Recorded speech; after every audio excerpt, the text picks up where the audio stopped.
One of the major things that we've learned is that, COVID is an airborne virus, and that despite the initial part of the pandemic thinking that that it was spread by, particles that are on surfaces, it's really not.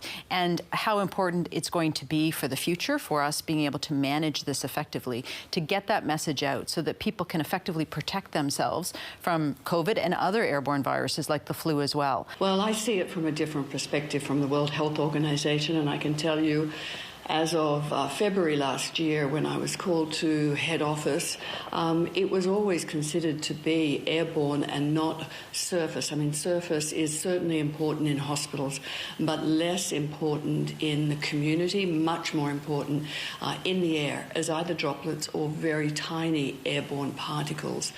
And it was very disappointing to hear the authorities, through Brendan Murphy, tell the community not to wear masks back in February and March, which was surprising to me. So I think what I've learned is that the authorities are less likely to be highly precautious and I think potentially through their advisory panels are the groupthink rather than seeing outside the box and thinking it's cheaper and faster and better to look after the population from a highly precautious perspective so that it doesn't cost a lot of lives initially. Tony Blakely, politics did play a big role in this pandemic, but if you had to pick one thing out of the last 2 years, and it was 2 years of a roller coaster ride, really, what would you say it was that what is the main lesson that we've learned? Collective action. This is a societal issue. It's an infectious disease. It spreads in communities. And to address it, you need to actually use collective action, all wearing masks, all working together in lockdown when you need it. And the second one is the amazing rapidity of scientific development. Just phenomenal. Through to developing vaccines, through to the fact that the lay citizen is reading the Lancet paper as quickly as I am, and we're all trying to grapple with this information. So those have been the two, I think, wonderful lessons in the last 2 years. Look, I concur with all my fellow panellists. They make very good points. And I still remember in those initial weeks back in early 2020, we were even wondering whether SARS-CoV-2 could be transmitted between people. I mean, it's almost laughable now looking back on that, but that's how far we've come in such a short period of time.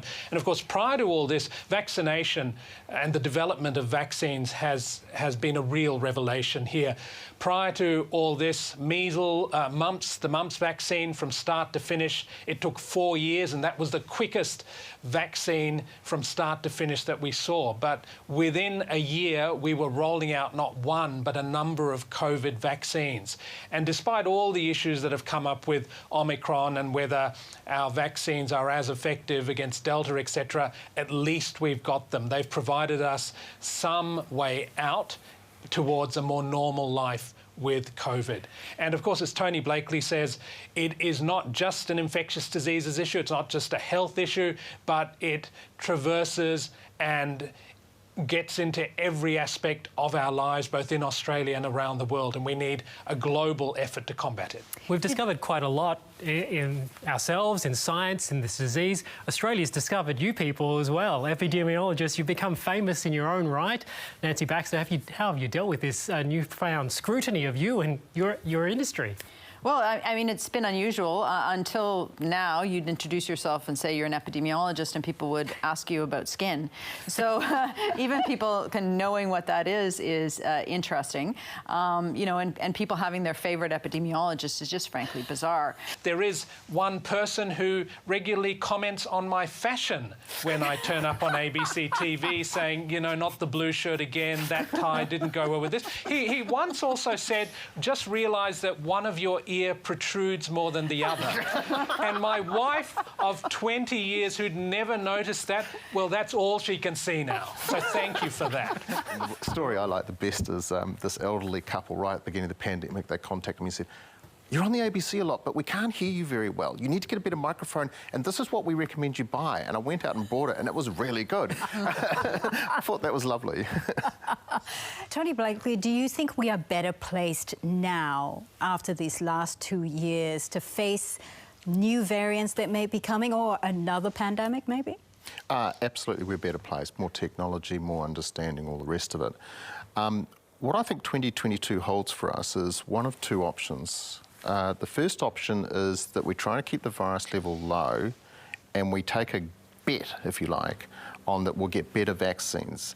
The other option that we face is that we see that the vaccines are never going to be that great at stopping transmission, and we need to live with the virus. Now, living with the virus has many different colours, but living with the virus might be accepting that some percentage, 5, 10, whatever percentage of population is going to be infected, and that will augment or top up the vaccine immunity, and we'll take a messy path out of this pandemic.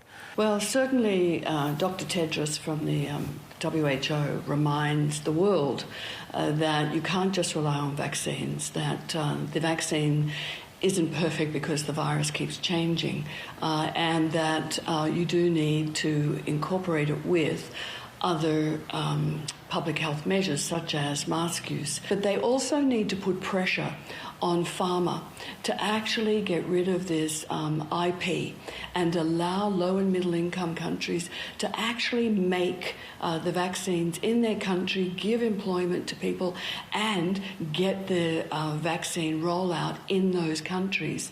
If we can get that issue of global vaccine equity right, we get better treatments, not just vaccines, and we're seeing a number of oral treatments that can be given in the community for COVID coming to the fore, then next year, this time, will be a lot better than this year. So I don't have a crystal ball for 2022, but one thing I can guarantee is that COVID will send us a few more curveballs.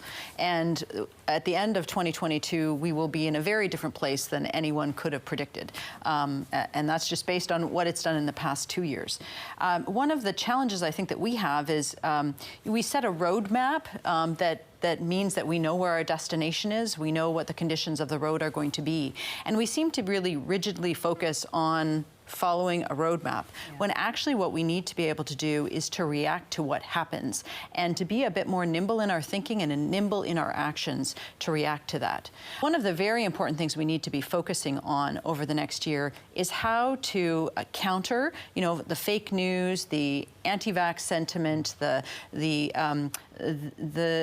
counter media that's out there that propagates false facts in a way that's very compelling to people and allows kind of vaccine hesitancy to take over entire countries, like what we've seen in PNG with their very low vax rate that doesn't have to do with vaccine supply.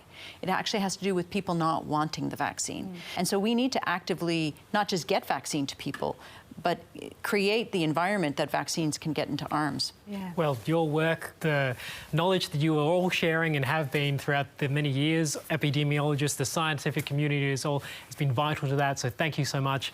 Sincerely, from the bottom of our hearts, from Australia's hearts as well, we thank you, all of you, Tony, Nancy, Sanjaya, Mary Louise, and all your colleagues for guiding us through this pandemic, and we wish you all the best in 2022.